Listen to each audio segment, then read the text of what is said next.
Disney's 102 Dalmatians, based on the book The 101 Dalmatians by Dodie Smith. After spending years in prison for puppy napping, Cruella de Vil was free. She was now a changed woman. By undergoing a special treatment, she had learned to love dogs and hate furs.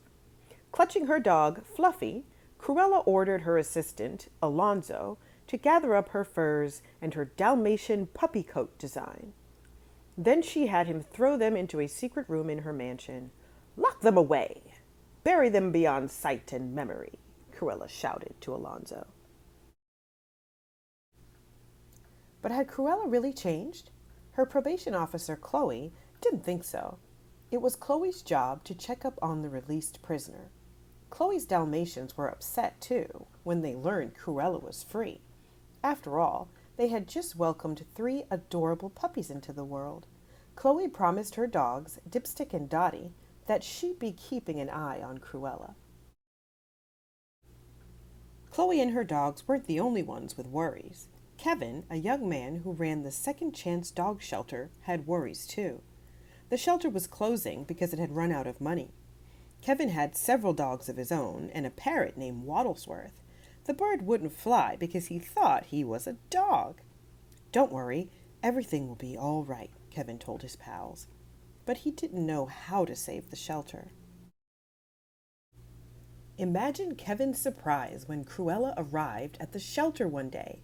"This place and I were made for each other," Cruella told Kevin. She bought the shelter on the spot.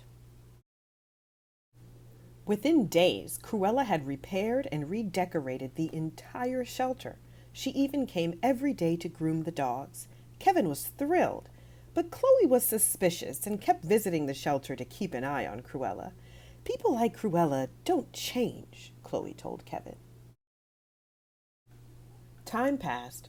Chloe's puppies grew and got their spots, except for little Oddball, who remained pure white. But Oddball kept trying to get spots. One day, Chloe brought the puppies to her office. While trying to get spots from a copier machine, little Oddball fell out of a window. At that moment, Chloe happened to be meeting with Cruella. Suddenly, Cruella looked up and saw Oddball outside. Chloe ran quickly to the window and hauled the puppy inside to safety. Just then, London's huge clock, Big Ben, began to chime. It echoed through the open window. Unfortunately, Big Ben's chimes reversed the treatment Cruella had undergone in prison. Strange things started happening. An odd smile twisted her mouth. Her hair stood on end. Spots danced before her eyes. The evil, fur-loving Cruella was back. Cruella raced home. She tore open her secret room and grabbed her Dalmatian puppy coat design. "My Dalmatian puppy coat! The coat of my dreams! The ultimate fur coat!" Cruella shrieked. "Alonzo, we're going to make them pay!" She would have her coat at last, and punish those who had put her in prison for so long. Cruella dashed off to see the famous fur fashion designer, Jean-Pierre Lepelt. She showed him her coat design. They agreed that 102 puppies would be just the right number for her gorgeous, hooded Dalmatian puppy coat. Cruella immediately set her evil plans in motion. First, she had Alonzo steal the puppies from all over town. She told him to hide some of the stolen Dalmatians at the Second Chance shelter. Then Cruella called the police to have Kevin arrested for puppy napping. While Chloe looked on in shock, Kevin protested. "This is crazy," he said. "Why would I steal Dalmatians?" But the police took Kevin and his pets to jail. Next, Cruella told Lepel to steal Chloe's puppies. She invited Chloe and Dipstick to a party to keep them out of the way. Chloe and her dog arrived at Cruella's mansion. Other guests had also brought their dogs, and dinner quickly got out of hand. Dogs started to climb on tables, step on plates, and splatter food on everyone. In the middle of everything, Cruella's dog, Fluffy, barked timidly. He wanted to warn Dipstick and Chloe of Cruella's plans. The pair followed him to the secret fur room. Chloe peeked inside the room and gasped when she saw the fur coat design. "The puppy coat!" cried Chloe. Her puppies were in danger. Just then, Cruella appeared. "Goodbye, my dear," Cruella hissed. She shoved Chloe into the room and locked the door. Dipstick managed to get away. While Fluffy worked to free Chloe, Dipstick rushed home to save his family. Back at Chloe's, Lepelt was chasing Dottie and the puppies from room to room. He smashed chairs, scattered books, and broke lamps. As the designer reached for Oddball, she darted to a window and barked for help. Lepelt finally grabbed the puppy and stuffed her into his bag, but another puppy nearby had heard her yelps for help. Bark by bark, Oddball's call was passed from puppy to puppy. The twilight bark echoed across London. Kevin's parrot, Wattlesworth, heard it in jail. He understood that Chloe's puppies needed help, so he took the keys from a sleeping guard and freed Kevin and the dogs. Together, they raced toward Chloe's home. Dipstick had also heard the twilight bark. This made him run even faster. Chloe and Kevin reached Chloe's home at the same time. The mess was terrible, but worst of all, Dottie and the puppies had been stolen. How will we ever find them? Chloe thought. Kevin's dogs pawed through the debris. Finally, with an excited woof, they uncovered a train ticket. It was Lepelt's. "Paris, the Orient Express at 10, Chloe cried, looking at the ticket. "We can just make it." Meanwhile, Dipstick was almost home when he heard familiar barking coming from a truck.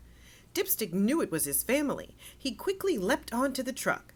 The truck stopped at an alley outside the train station. When the truck's doors opened, Dipstick lunged. He landed in Alonzo's arms, but after a struggle, Alonzo managed to shove Dipstick into a crate. Cruella was taking the puppies by train to Lepelt's workshop in Paris. But when she pulled Oddball from the bag, Cruella dropped the white puppy. "A rat!" Cruella shouted. "I asked for spotted dogs!" Oddball scampered off into the train station. "Find that dog and get rid of it!" Cruella screamed at Alonzo. Racing through the station, Oddball dodged suitcases and ducked past feet. Alonzo puffed after her. Finally, he gave up and boarded the train to join Cruella and Lepelt. His truck, Cruella's car, and all the dogs were already aboard. "You took care of the rat?" Cruella asked him. "You will never see it again," Alonzo replied. The train began to move. Oddball ran after it, trying to jump aboard. Just then, Chloe, Kevin, and his pets arrived and saw Oddball on the tracks. "She'll be killed!" Chloe cried out. It was then that Wattlesworth flew for the first time in his life. The bird snatched up Oddball and landed inside the train with a thump. Wattlesworth and Oddball found Cruella's car on the train. They both hid inside it, not knowing what to do next. The train rumbled on through the night. Once in Paris, Cruella and Lepelt drove to Lepelt's workshop in her car. Alonzo took the dogs along in his truck. As they rode along, the puppies barked the twilight bark to the dogs of Paris. Soon, Chloe, Kevin, and his pets arrived in Paris, too. The Parisian dogs led them straight to Lepelt's workshop. Meanwhile, Wattlesworth and Oddball had slipped into the workshop unnoticed by the workers. The noise of the workers' sewing machines filled the room. Luckily, Oddball could hear the other dogs in the cellar. But how would they ever get them out? Wattlesworth noticed a hole in the floor. If he could just make it larger, he decided, the puppies could escape through it. The parrot began to bite the soft wood with his sharp beak. When Kevin and Chloe reached Lepelt's workshop, they sneaked into the cellar through a trap door. Their pets greeted them joyfully. But then Cruella poked her head through the trap door. "Aren't you in a tight spot?" she cackled as she slammed the door shut. The lock turned. Now everyone was trapped. Well, almost everyone. At that moment, Wattlesworth stuck his beak through the hole he had chewed. "Psst! Up here!" the parrot whispered.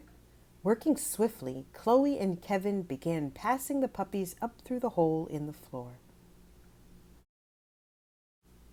Upstairs, Oddball led the puppies to a door. It was locked. Desperately looking for another way out, she headed up a staircase. One by one, the puppies climbed the creaking stairs. It seemed as if they might get away when Cruella spotted them. "It's the little rat!" Cruella screamed when she saw Oddball. Then she turned towards Alonzo. "You lied to me, you worm!" She raced after the puppies. "You are a wormy little man," Lapelt agreed. Alonzo had had enough. He wanted to help the dogs. Alonzo tackled the fashion designer. Back and forth the two men wrestled until whoomph. Alonzo had the arms of Lapelt's coat stitched together by one of the workers, with Lapelt in it.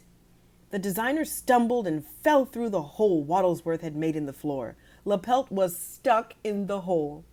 Alonzo rushed to the trapdoor. He opened it and set Kevin, Chloe, and the rest of the dogs free. In the meantime, Cruella was still chasing the puppies. She followed them up the stairs, across the attic, and out of a window. Oddball urged the puppies across a narrow bridge to the bakery next door. Cruella tore after them. "This time it's personal!" she screamed. Inside the bakery, the puppies dashed to safety as Oddball tried to hold off Cruella. But Cruella wouldn't be stopped. Grabbing a cable, she swung across the room, accidentally hitting a button with her foot. Clank! Clank! The baking machinery came to life. Cruella lost her grip on the cable and fell into a huge mixing bowl of cake batter. The giant mixing bowl moved along a conveyor belt. "Ah!" Cruella yelled as eggs splattered down upon her head. "Bleh! Blah!" Cruella sputtered as she was covered with flour and milk. Round and round the mixing bowl turned. It churned Cruella into a mass of gloopy, gluey dough. Then it tipped over and poured Cruella goo into a huge cake pan. The cake was ready for baking. By now, Chloe and Kevin had arrived. Yapping joyfully, the dogs and their friends were reunited. Not long after, ding! The oven door opened and the cake came out, with a crusty Cruella in the middle.